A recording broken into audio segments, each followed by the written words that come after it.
मैं आज आपको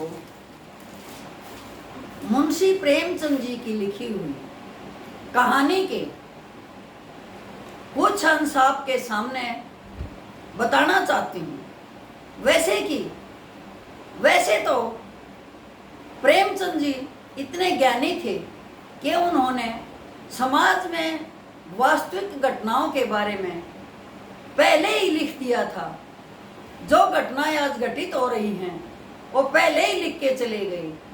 उनकी जो कल्पना थी वो ऐसी थी कि जैसे सच्चाई में ही सब कुछ हो रहा है और जो कुछ आज हो रहा है वो वास्तविक है। जो अपनी कल्पनाओं के द्वारा लिख गए वो सच्चाई में घटित हो रही हैं। इसी पर आधारित मैं आज आपको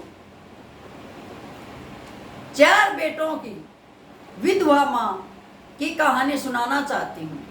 यदि आपको पसंद आए तो कृपया करके लाइक और सब्सक्राइब अवश्य कीजिए। एक नगर के अंदर उपाध्याय नाम के अध्यापक रहते थे।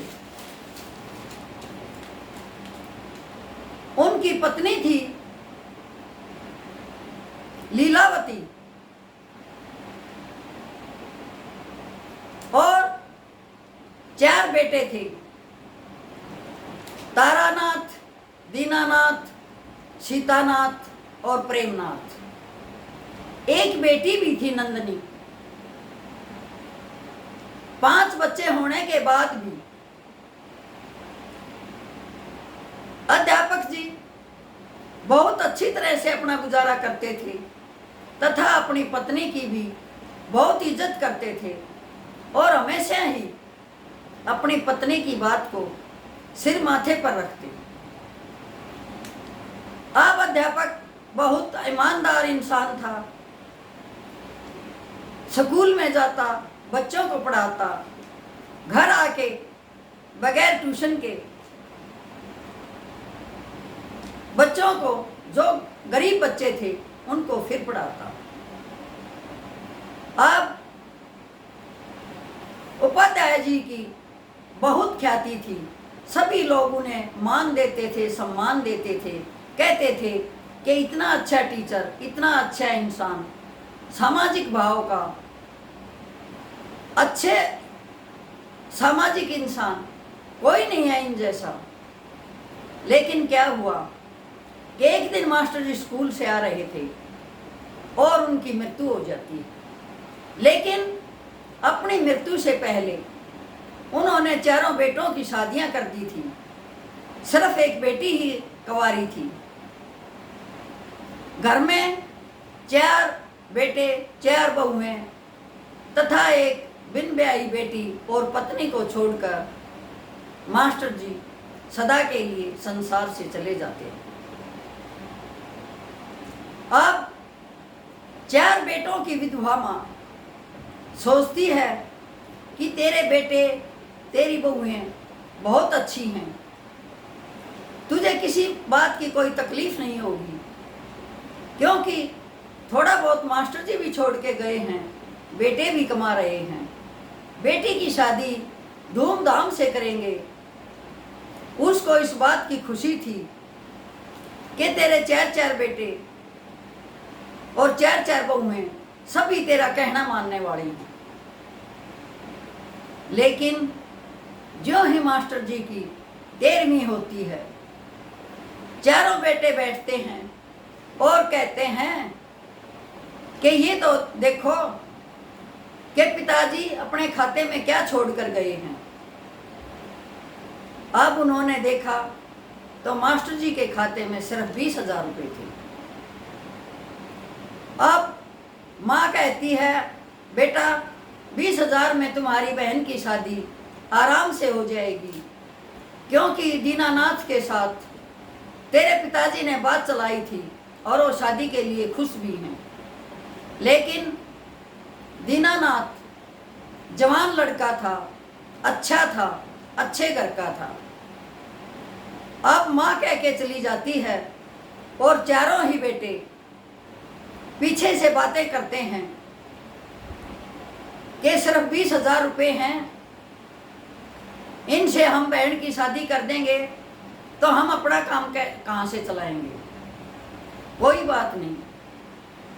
अब माँ फिर आती है, कहती है बेटा तुम्हारे पिताजी ने इतना नाम कमाया है, कम से कम उनका कुछ तो बोझ कर दिया जाए। परिवार समाज क्या कहेगा कि मास्टर जी ने सारी उम्र कमाया है और 4 बंदों का झूठा हाथ भी नहीं करवा सके। आप जो सामान मास्टर जी की पत्नी ने लिखवाया, बेटों ने पहले ही उसे आधा कर दिया।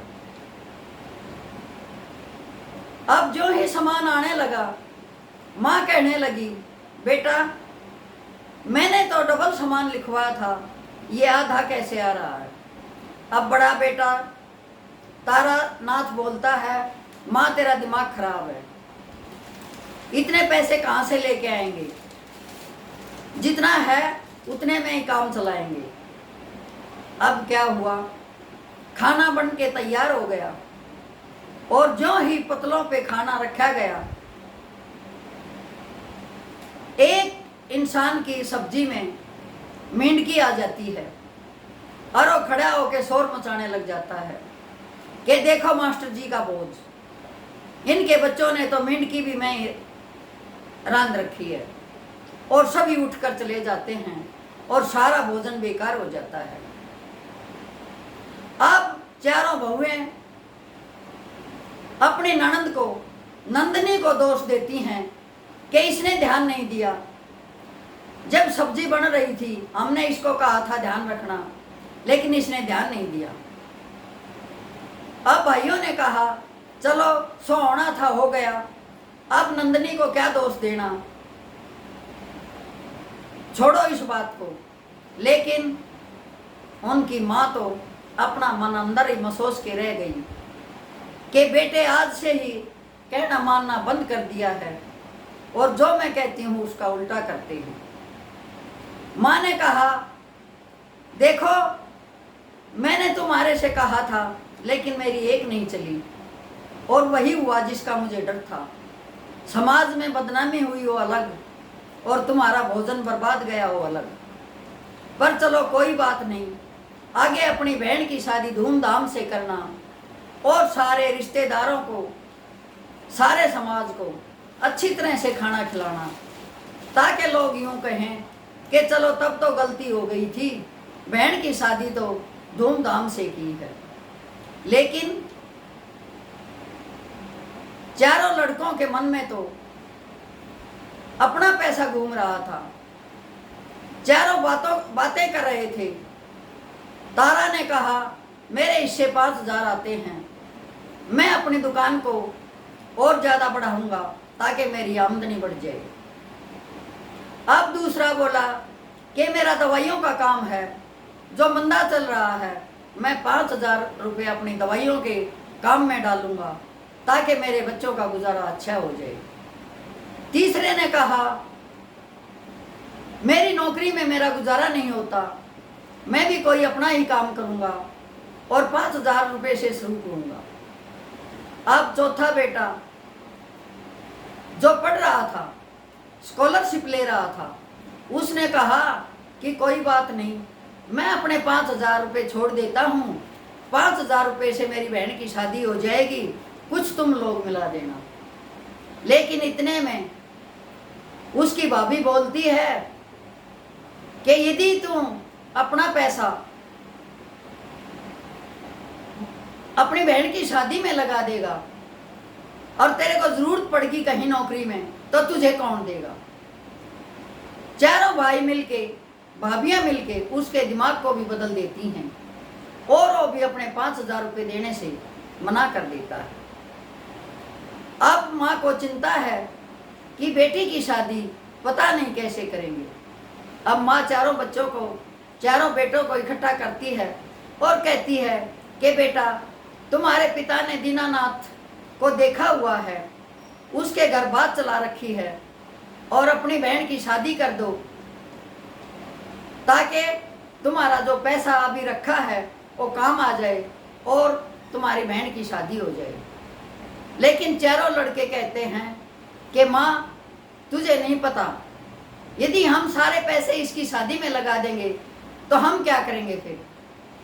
सिर्फ 20,000 तो छोड़ के गए हैं, अब 5-5 हज़ार ही हमारे बाटे आते हैं, तो हमारा अपना काम चलाएं या बहन की शादी करें। बहन की तो शादी हम करेंगे ही, लेकिन दीनानाथ के साथ नहीं। अब माँ सोचती है कि अब तेरी एक नहीं चलेगी। चारों बेटे और चारों बहुएं सिर्फ स्वार्थी हो गए हैं, मतलबी हो गए हैं, सिर्फ अपना सोचते हैं, बहन के बारे में कोई नहीं सोचता। नंदिनी के लिए एक 40 साल का आदमी देखते हैं जो कि बिना दहेज के, बिना कुछ लिए दिए शादी करने को तैयार हो जाता है और कहता है कि मैं जो भाईचारे का बोझ होगा वो भी खुद ही कर दूंगा, लेकिन अपनी बहन की शादी मेरे साथ कर। अब चारों लड़के माँ के पास जाते हैं और कहते हैं कि माँ हमने एक ऐसा आदमी देखा है जो हमारा खर्चा ही नहीं करवाएगा। अब माँ रोती है, अपने ऐसा अपने को पर पछताती है कि आज मेरे होते हुए भी मेरी बेटी एक अधेड़ आदमी के साथ शादी करेगी। जो इसके हम उम्र लड़का था उसके साथ शादी न करके ये अधेड़ के साथ शादी कर रहे हैं। लेकिन बुढ़िया ऐसा हो चुकी थी और वो कुछ नहीं कर पाई। जब बेटी की शादी हो रही थी वो कोठरी में से निकली नहीं। उसने तो अपने आप को ऐसा कर लिया था जैसे संसार में उसका कुछ भी नहीं है। जो बेटे करते हैं ठीक है, क्योंकि उसे पता था कि तेरी चलने वाली नहीं है, कोई तेरी मानने वाला नहीं है। अब बेटी भी चुपचाप अपने भाग्य से समझौता कर लेती है और सोचती है कि जैसे तेरे भाई कर रहे हैं वो ठीक है, मेरी भी नहीं चलेगी, माँ की भी नहीं चलेगी। जहाँ ये भेजेंगे यदि किस्मत में होगा तो वहाँ भी मुझे इज्जत मिल जाएगी, और नहीं होगा तो हो सकता है मेरा हम उम्र भी मुझे इज्जत ना दे। इतना सोच के नंदिनी अपने मन को महसूस लेती है और शादी करवा लेती है। जब शादी करके लड़की विदा होने लगती है तो उसकी माँ सोचती है कि चलो बेटी को आशीर्वाद तो दे ही देती हूँ। उसके पास एक आधी जो पेन रखी थी वो टूम रखी थी, एक गले में था, कुछ एक कानों में थे। उसने अपने कानों के निकाले और गले का निकाला और बेटी के हाथ पे रख के बोली, बेटी मैं ऐसा हूँ, तुझे कुछ नहीं दे सकती, सिर्फ आशीर्वाद दे सकती हूँ। बेटी माँ के गले लग के रोने लग जाती है, कहती है माँ यदि फड़ेगा तो आपका आशीर्वाद ही काफ़ी है। यदि मुझे सुख होना होगा अधेड़ आदमी भी सुख देगा, यदि मेरे कर्म में सुख नहीं है तो हम उम्र भी नहीं देगा। तू पछता मत, तू शांत रह और अपने इनको भी वापिस पहन ले, क्योंकि इनके अलावा तेरे पास कुछ नहीं है।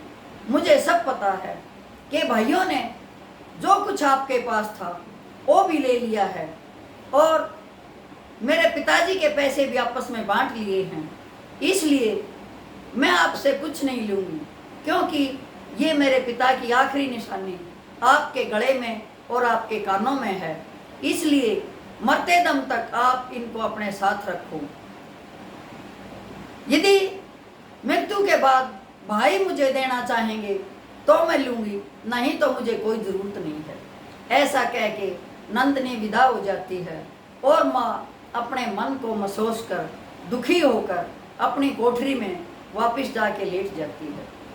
अब बूढ़ी माँ का एक ही काम है, सुबह उठती है, नौकरों की तरह लग जाती है और शाम तक लगी रहती है। कहते हैं तो खाना खा लेती है, नहीं तो भूखी भी रह जाती है, लेकिन किसी बात का, किसी बहू का, किसी बेटे का कोई विरोध नहीं करती।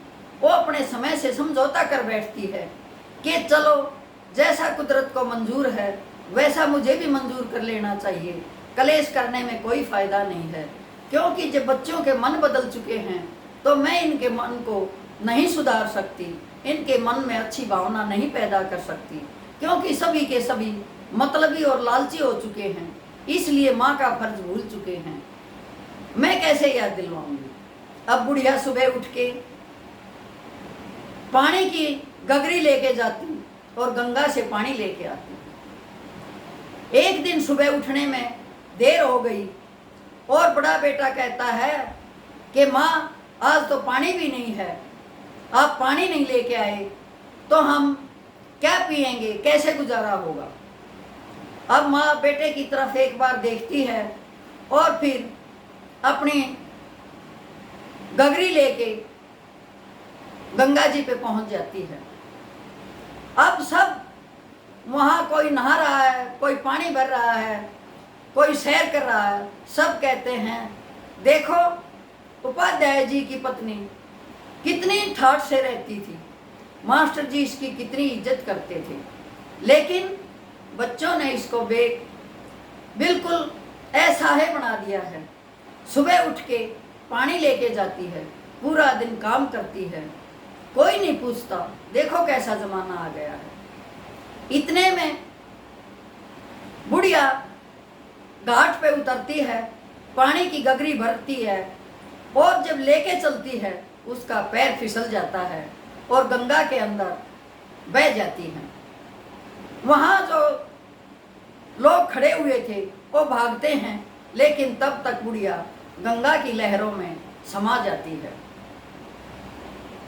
यही थी एक 4 बेटों की विधवा माँ की कहानी कि समाज आज ऐसा हो चुका है कि सिर्फ मतलब स्वार्थ यही रह चुका है।